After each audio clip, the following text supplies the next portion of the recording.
Varicose veins కి సరైన చికిత్స కోసం సంప్రదించండి ఎవిస్ హాస్పిటల్. నమస్తే రమ్మగారు. నమస్తే జయ. రమ్మగారు, 2024కి టాటా చెప్పేసి బై బై చెప్పేసి 25కి వెల్కమ్ చెప్పేస్తున్నాం, స్వాగతం పలకబోతున్నాం మరి కొద్ది రోజుల్లో. 24 ఎలా ఉంది, మీ అనుభూతి ఏంటి? చాలా స్పీడ్గా పరిగెత్తేసింది కదా, చాలా తొందరగా. అందరు ఇదే మాట అంటున్నారండి, ఎవరితో మాట్లాడినా 24 ఎందుకో స్పీడ్గా అయిపోయినట్టే అనిపించింది జయ. అవే రోజులు అవే నెలలు అన్నీ అవే అయినా కూడా మనకి అలాంటి ఫీలింగ్ అయితే వచ్చింది. అప్పుడే డిసెంబర్ వచ్చేసిందా అనిపించింది ఈసారి అయితే. డిసెంబర్ వచ్చేసింది, అప్పుడే 20 తారీఖుల్లోకి వచ్చేసాము. ఏముంది 10 రోజులు తిరిగేసరికల్లా 25 వచ్చేస్తుంది. అంటే ఇదివరకటికి ఇప్పటికి ఈ సంవత్సరము తీవ్రమైన అనారోగ్యాలు కాదు కానీ ఏమిటో అనారోగ్యాలే ఉన్నాయి జయ. ఎల్లెడలా నువ్వు ఎక్కడ చూడు ప్రతి వాళ్ళకి ఇదేమిటి చికెన్ గున్యా ఒకటి విపరీతంగా వచ్చింది. జలుబు ఎవరికైనా చేసిందంటే ఇంకా అది వదిలిపెట్టలే. ఈ ఏడాది దగ్గు వస్తుంటే నెలల తరబడి జీరగొంతులు గీరగొంతులు, రకరకాల కంఠస్వరాలు, ఆ తలనొప్పులు, ఈ మోకాళ్ళ నొప్పులు అవి వచ్చిన వాళ్ళు అసలు చికెన్ గున్యా వస్తే వదిలిపెట్టకుండా అలాగే ఉంది. కొంచెం ఆరోగ్య సమస్యలు బాగానే బాధించాయి. అంటే ఇవి మరి తీవ్రమైంది ప్రాణాపాయ స్థితులు రాలా. ఇప్పుడు కోవిడ్ అని ఒక పేరు పెట్టకపోయినా ఎన్ని వైరస్లు వచ్చినాయో. వైరస్లో అంటే చాలు వామిటింగ్స్, మోషన్స్, ఎక్కడో తిన్నావు మర్నాడు వామిటింగ్స్, మోషన్స్. నువ్వు కూడా 2 సార్లు 3 సార్లు చూసావు. చాలా ఇబ్బంది పడ్డాను. ఎక్కడికి వెళ్ళినా మనం ఇలాంటి స్థితినే ఎదుర్కొన్నాం 24లో.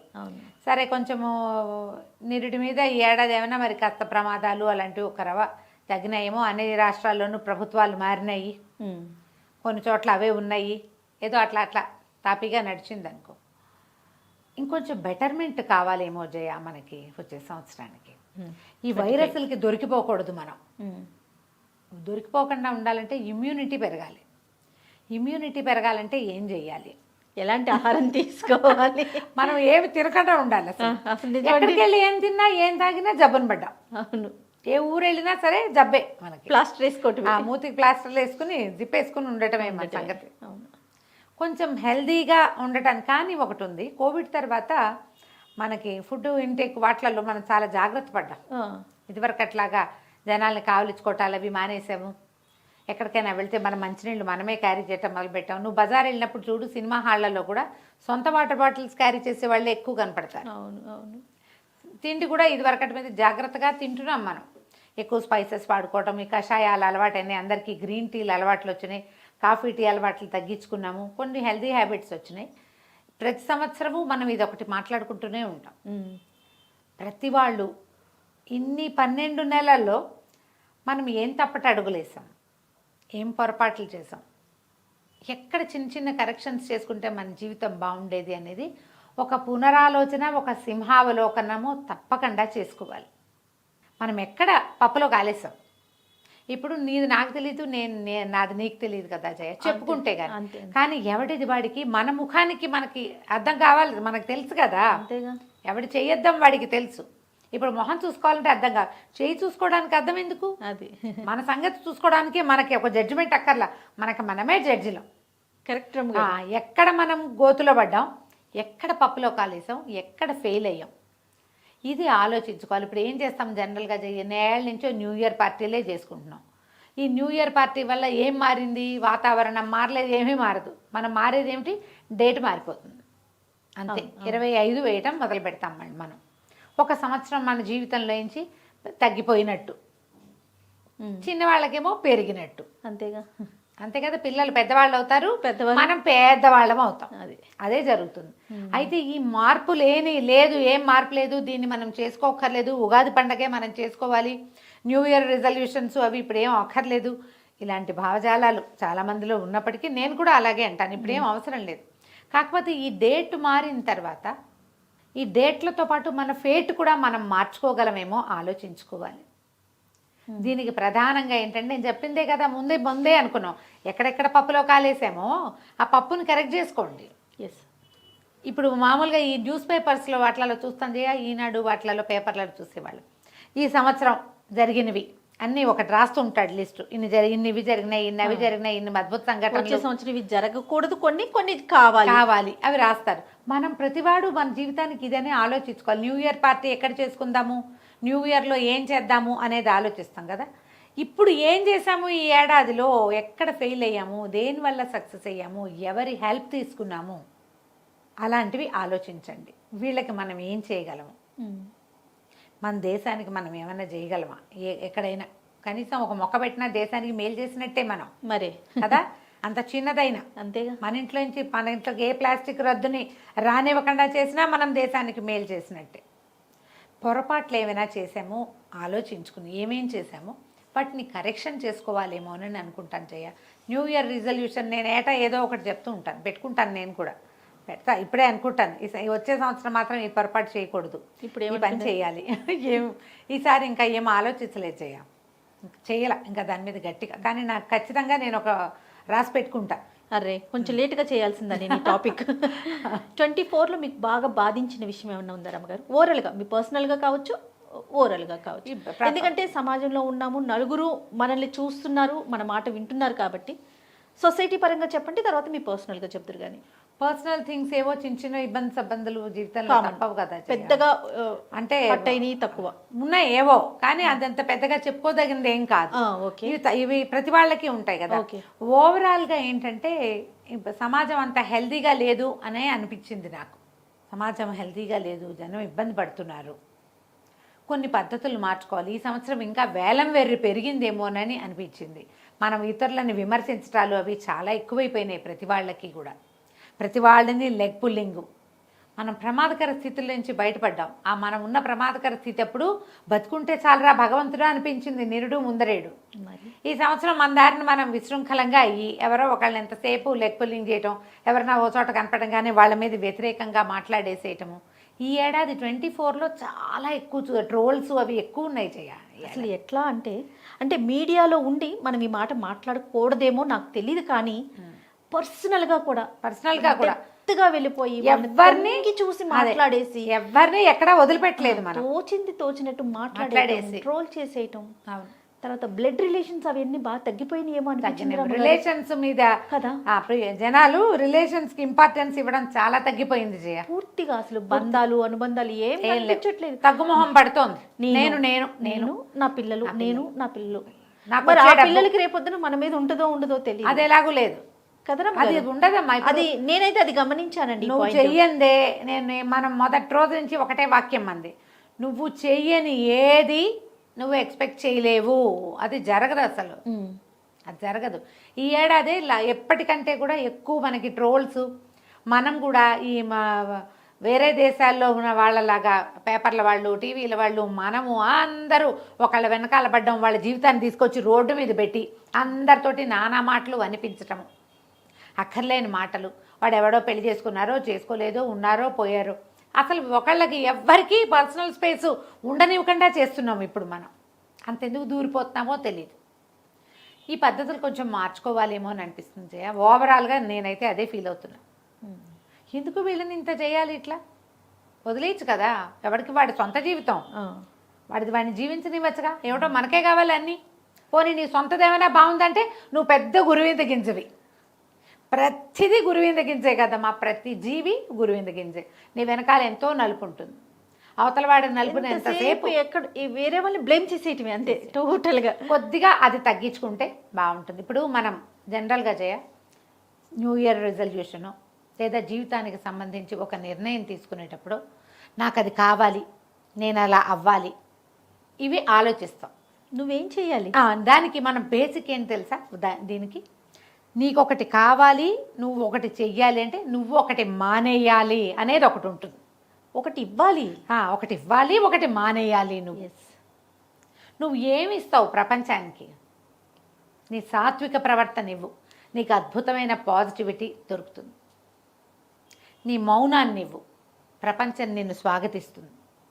నువ్వు మౌనాన్ని ఇవ్వ, నీ నోటుకొచ్చినట్టు మాట్లాడతావు. నిన్ను నోరు మూయించడానికి ఎంతమంది సిద్ధమవుతారు రేపొద్దున, మరి కదా.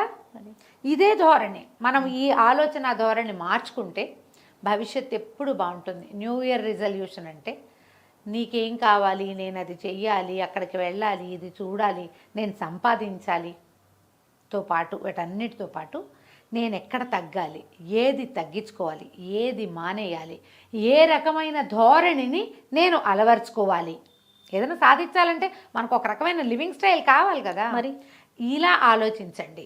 కాదు ఒక నలుగురు కూర్చుని మాట్లాడుకుంటారు. న్యూ ఇయర్ రిజల్యూషన్ ఏంటంటే కనీసం ఒక్కళ్ళైనా ఇలాంటి మాటలు చెప్పండి. కాదరమ్మ గారు, మనం ప్రపంచ దేశాలను చూసాం. యుద్ధాలు చేసుకొని ఎన్ని ప్రాణాలు పోయినాయి. దేవుడి లక్షల వల్ల మంది. మన దగ్గర ఏం లేవు. మనం భారతదేశంలో పుట్టడం నిజంగా గర్వకారణం అనుకోవాలి, మనం అదృష్టవంతులు అనుకోవాలి. అలాంటి పరిస్థితి లేదు. మీరు అన్నట్లుగా బతుకు జీవుడా, నేను బతుకుంటే చాలు అని దండం పెట్టుకున్న సిచ్యువేషన్ నుంచి హ్యాపీగా మళ్ళీ నార్మల్ లైఫ్లోకి అందరం వచ్చేసాం.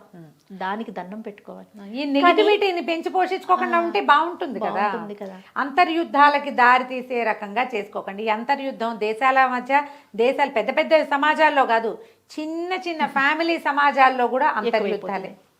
ఈ ధోరణి తగ్గించుకోండి. సెల్ఫిష్నెస్ని కొద్దిగా మార్చుకోవాలి. ఇది ఇవాళ కాదే, ఏనాడో చెప్పారు, సొంత లాభం కొంత మానుకు పొరుగువాడికి తోడుపడబోయి అన్నారు. పక్కింటి వాడికి వద్దు, కనీసం మన ఇంట్లో వాడికి తోడుపడండి. కొంచెం మన బిహేవియర్లో కరెక్షన్స్ ఏమైనా ఉన్నాయా, ఈ సంవత్సరంలో మనం చేసిన పొరపాట్లు, మన వల్ల అయిన గొడవలు, మన వల్ల అయిన తప్పిదాలు, ఏ ప్రాబ్లంకి మనమే కాజ్ అయ్యాము అనేది ఎవరికి వాళ్ళు ఆలోచించుకొని చిన్న చిన్న కరెక్షన్స్ చేసుకోండి. ఎప్పుడు ఇతరులని నిందించేటప్పుడు, మనం ఏంటి అనేది ఇతరులని కరెక్ట్ చేసేటప్పుడు, ఇతరులని నువ్వు విధి అని వేలెత్తి చూపించేటప్పుడు మనమేమిటి అనేది ముందు ఒక్కసారి మనం ఆలోచించుకోవాలి. ప్రతి సంవత్సరము చివరి భాగంలోకి వచ్చాం, మళ్ళీ ముందుకెళ్తాం. కొత్త భాగం, కొత్త ఫ్రెష్ ఫీలింగ్లోకి వెళ్తాం కదా. ఆ ఫ్రెష్ ఫీలింగ్కి ముందు మనం ఎదుర్కొన్న బెటర్ ఎక్స్పీరియన్సెస్, మన వల్ల ప్రపంచానికి ఎదురైన బెటర్ థింగ్స్, వాటిని సరి చేసుకుని ముందు రోజులు మరింత బాగుండాలి. సమాజం అంతా బాగుండాలి. ఆ మంచి సమాజంలో మనం ఉండాలి, మనం కూడా బాగుండాలి. సమాజం బాగుండటానికి మనం ఏం చేయాలి అనేది ఒక చిన్న ఆలోచన. నలుగురు కలిసి కూర్చున్నప్పుడు మాట్లాడుకున్నా మనల్ని మనం కరెక్ట్ చేసుకుంటాం కదా. ఇది నువ్వు సమాధానం చెప్పక్కర్లే, నేను లాస్ట్ ఇయర్ అలా చేశాను అని నువ్వు ఘోషణగా ఎవరికీ చెప్పద్దు. నీ లోపల నువ్వు సరి చేసుకో. అద్దం చూసి మొహం దిద్దుకోండి చక్కగా, అంతే. ఇప్పుడు మనం నెక్స్ట్ ఇయర్, ఈ ఏడాది చేసిన చెడువే తప్పో పొరపాటో వచ్చే సంవత్సరం చేయలేదనుకోండి, ఆటోమేటిక్గా ఈ గాయాలు తగ్గిపోతాయి. ఎవరికైనా సారీ చెప్పదలుచుకుంటే చెప్పేయండి, నా వల్ల ఈ పొరపాటు అయింది, ఈ బ్యాడ్ థింగ్ దీంతో సరిపెట్టేద్దాం, వచ్చే సంవత్సరం బాగా చేసుకుందాం, మనం కలిసి ఉందాం, సరిగ్గా ఉందాం. ఆ సారీ చెప్పడానికి మనమే ముందుండాలి. రకరకాల దుస్సంఘటనలు, మృగాల్లాగా అయిపోవటం మనుషులు. అవునండి. ఇప్పుడు మనకెంత బతుకు కావాలో ప్రతివాడికి అదే బతికే అవకాశం కావాలి కదా.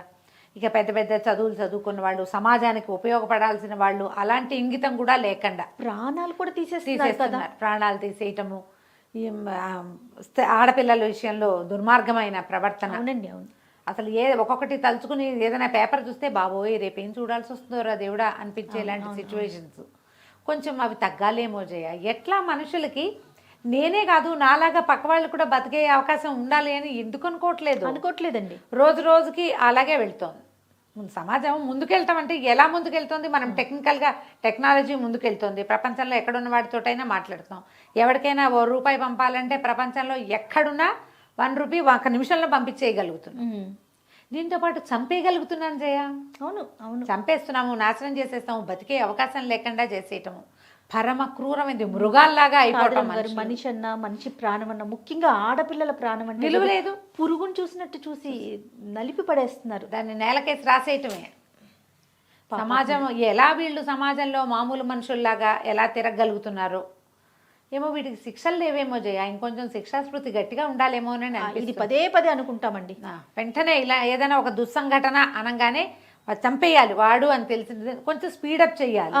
ఇప్పుడు శిక్షలు కఠినంగా ఉంటే కొంచెం ఇలాంటి దుస్సంఘటనలు జరగకుండా ఉంటాయేమో అనిపిస్తుంది. ఏదో అది జరిగినప్పుడు ఒక 4 రోజులు అమ్మ అని అందరం మాట్లాడే తర్వాత క్యాండిల్ ర్యాలీలు చేయటం అయిపోతుంది. తర్వాత ఆ వేడి ఉండట్లేదు. మళ్ళీ ఇంకొక అలారం మోగంగానే మళ్ళీ ఎగ్జాంపుల్ తీసుకుని మాట్లాడుకుంటున్నాం అంతే. ఆ కేసు ఈ కేసు అని ఆ కేసుల గురించి మాట్లాడుకోవటమే ఉంటుంది, కానీ చెయ్యకుండా ఉండే స్థితి రావటం లేదు. ఏమో ఇవి ఇలాంటివి, ఈ అన్నదమ్ములు లేరు, అక్క చెల్లెళ్ళు లేరు, వీళ్ళ కొట్లాటలు, ఇదంతా ప్రపంచానికి తెలిసిపోతూ ఉండటము. డబ్బు, అవును, చటుక్కుని ఏదైనా చిన్నది వస్తే క్షణం చాలు మన జీవితాలు ఆఫ్ అయిపోవటానికి. అవును, ఎందుకో దేనికోసం తాపత్రయపడుతున్నామో తెలియకుండా అయిపోతుంది. కనీసం ఫర్దర్ ఇయర్స్లో అయినా, ఇప్పుడు వచ్చే సంవత్సరం ఒక కొత్త సంవత్సరంలోకి అడుగు పెడుతున్నాం, జీవితాన్ని మార్చుకుందాం, ఈ పద్ధతిగా ప్రవర్తించొద్దు, మనం బతుకుదాం, పక్కవాడిని కూడా అక్క చెల్లెళ్ళు అన్నదమ్ముల్లో లేకపోతే మనలాగా తోటి మానవుల్లో బతకనిద్దామన్న ధోరణి రావాలి మనుషుల్లో. మనం న్యూ ఇయర్ రిజల్యూషన్ ప్రేమ, అనగానే ఇదే. కరుణ, దయ, అసలు అంటే అవి అసలు పదాలు లేవు జయ. ఇప్పుడు సెల్ఫిష్, స్వార్థం అదే ఉంది. అయ్యో అన్న మాట వినట్లేదు అసలు. అంటే ఎవరికైనా వస్తే అయ్యోళ్ళు ఉంటాయి జయ, నీకు అర్థం అవుతుందా నేనేం చెప్తున్నాను?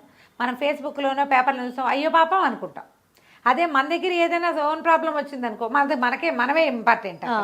మన పక్కన ఉన్న మనిషి మనం అయ్యో అయ్యో అనం, ఎవరికో అయ్యో అంటాం.